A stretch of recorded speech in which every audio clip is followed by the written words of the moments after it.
These Hands by Margaret Mason, illustrated by Floyd Cooper.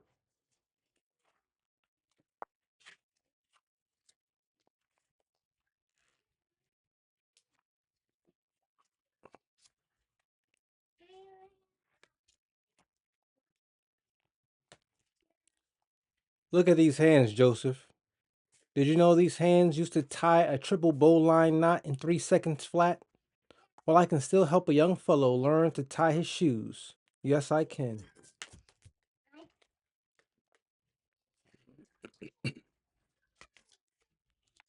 Look at these hands, Joseph. Did you know these hands used to make the ivory sing like a sparrow in springtime? Well, I can still show a young fellow how to play heart and soul. Yes, I can.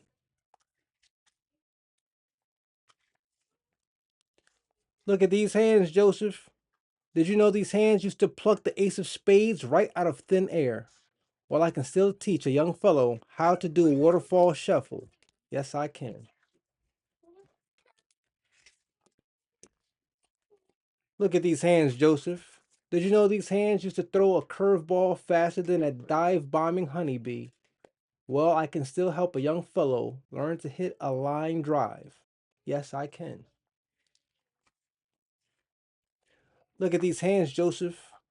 Did you know these hands were not allowed to mix the bread dough in the Wonder Bread factory? Did you know these hands were not allowed to touch the bread dough in the Wonder Bread factory? These hands were only allowed to sweep the floors and work the line and load the trucks because the boss said white people would not want to eat bread touched by these hands. Well, these hands joined with other hands, and we wrote our petitions, and we carried our signs, and we raised our voices together.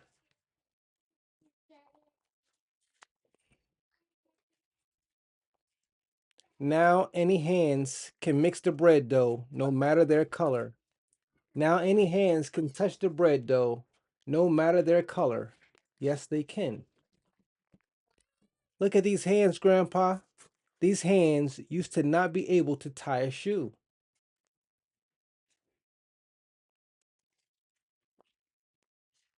or play the piano, or shuffle the cards, or hit the ball. Now I can do all that, plus bake a fine loaf of bread. Can I? Why, yes, you can, Joseph. Look at those hands. Those hands can do anything, anything at all in this whole wide world. Yes, you can.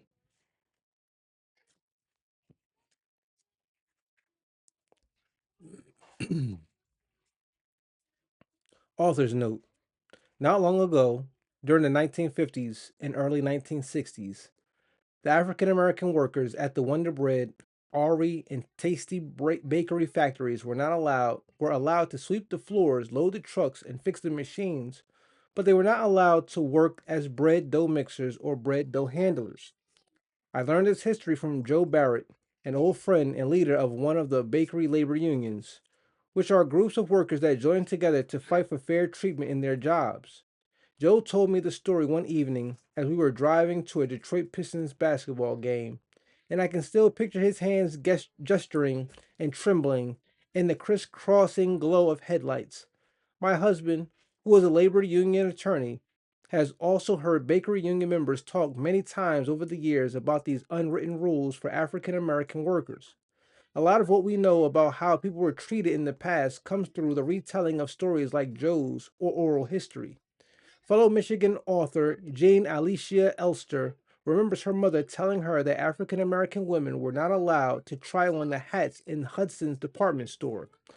The father of the first African American governor of New York, David Patterson, remembers being paid by the people he worked for to not attend holiday parties in the 1940s. This history is shocking today to many people, but back then it wasn't news. It was just how things were. In fact, newspaper ads for jobs back then often mentioned white only or no colored. Deciding what jobs people could do based on their skin color was not against the law until the Civil Rights Act was passed in 1964. Before then, people had thought such behavior was wrong, but they couldn't force other people to change. One day in 2006, a few years after Joe died, I was watching my daughter play the violin and thinking about hands.